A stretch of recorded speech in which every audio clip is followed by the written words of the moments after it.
حضرت ابو ہریرہ رضی اللہ عنہ سے مرفوع مروی ہے کہ جو قوم کسی مجلس میں بیٹھ کر اللہ کا ذکر نہیں کرتی اور نہ نبی صلی اللہ علیہ وآلہ وسلم پر درود بھیجتی ہے تو وہ مجلس قیامت کے دن ان کے لیے حسرت کا باعث ہوگی، اگرچہ وہ ثواب کی وجہ سے جنت میں داخل ہو جائیں۔ حضرت ابو ہریرہ رضی اللہ عنہ سے روایت ہے، انہوں نے کہا رسول اللہ صلی اللہ علیہ وآلہ وسلم نے فرمایا، جن دیناروں پر اجر ملتا ہے ان میں سے ایک دینار وہ ہے جسے تو نے اللہ کی راہ میں خرچ کیا، ایک دینار وہ ہے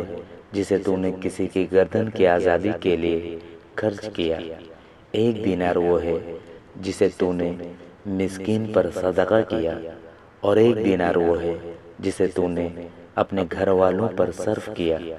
ان میں سے سب سے عظیم اجر اس دینار کا ہے جسے تو نے اپنے اہل پر خرچ کیا۔ سلیمان بن بریدہ اپنے والد سے بیان کرتے ہیں کہ رسول اللہ صلی اللہ علیہ وآلہ وسلم نے فرمایا، جس شخص نے تنگ دست کو مہلت دی اس کے لیے ہر دن کے بدلے اسی کے مثل صدقے کا ثواب ہے۔ اس کے بعد آپ کو فرماتے سنا کہ جس شخص نے تنگ دست کو مہلت دی اس کے لیے ہر دن کے بدلے 2 گنا صدقہ ہے۔ میں نے کہا، اے اللہ کے رسول،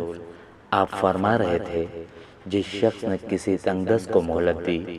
اس کے لیے ہر دن کے بدلے صدقہ ہے۔ پھر میں نے سنا آپ نے فرمایا، جس شخص نے کسی تنگ دست کو مہلت دی اس کے لیے ہر دن کے بدلے 2 گنا صدقہ ہے۔ آپ صلی اللہ علیہ وآلہ وسلم نے فرمایا، قرض کی مقررہ مدت آنے سے پہلے اس کے لیے 1 صدقہ ہے، اور جب مدت پوری ہو جائے پھر اسے مہلت دے تو اس کے لیے 2 گنا صدقہ ہے۔